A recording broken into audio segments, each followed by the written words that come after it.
Parce qu'aujourd'hui, l'État islamique, Daesh, comme le disent les anglo-saxons, c'est l'enfant monstrueux de l'inconstance et de l'arrogance de la politique occidentale. Как в былые времена Соединенные Штаты и их союзники впрямую начали финансировать и снабжать оружием боевиков, потворствовать пополнению их рядов наемниками из разных стран. Позвольте спросить, откуда у боевиков деньги, оружие, военные специалисты? Откуда это все берется? Comment un groupuscule est devenu tout d'un coup, en un clin d'œil, une grande armée comme ça? Eh bien, en intégrant des gens qui, jusque-là, se battaient avec d'autres drapeaux. La plupart des gens qui forment Daesh ont été formés par les États-Unis, en Jordanie et en Turquie. Et aussi, c'est les États-Unis qui étaient responsables, mais il y avait des formateurs français, du gouvernement français qui étaient là, notamment des gens de la Légion étrangère qui ont été formés, ces gens de Daesh. Les premiers dollars de l'État islamique provenaient de donations privées. Désormais, son principal financement est le pétrole. Puis s'ajoutent les impôts sur la population dans les zones contrôlées, les pillages et la contrebande, et enfin le racket et les rançons. Même quand les Américains les bombardent, c'est pour les circonscrire, c'est-à-dire c'est pour éviter que personne ne gagne. Car dans cette stratégie du chaos contrôlé, il faut qu'il n'y ait ni vainqueur ni perdant, mais que la guerre totale dure le plus longtemps possible, de manière équilibrée et affaiblisse tout le monde.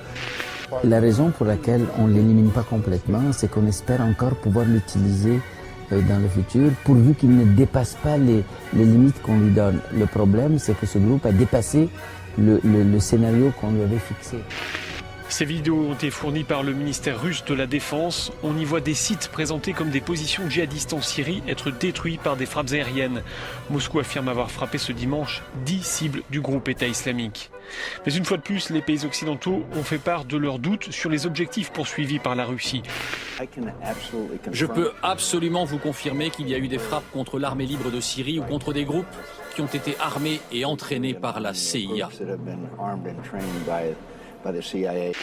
Cette opposition modérée dont nous parle John Kerry et l'administration américaine, qui est-elle?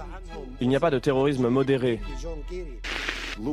Si ça ressemble à un terroriste, si ça se comporte comme un terroriste, si ça se bat comme un terroriste, c'est un terroriste, d'accord.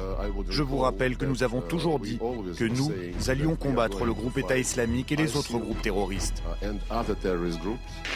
Bachar al-Assad a jugé indispensable le succès de l'intervention russe, car sinon, a-t-il dit, la région entière sera détruite et pas seulement un ou deux pays. The billionaires who profit from human suffering care only about expanding their wealth, controlling the world economy. Understand that their power lies only in their ability to convince us that war, oppression, and exploitation is in our interest. They understand that their wealth is dependent on their ability to convince the working class to die to control the market of another country. And convincing us to kill and die is based on their ability to make us think that we are somehow superior. Soldiers, sailors, Marines, airmen have nothing to gain from this occupation. The vast majority of people living in the U.S. have nothing to gain from this occupation. In fact, not only do we have nothing to gain, but we suffer more because of it. We lose limbs, endure trauma, and give our lives.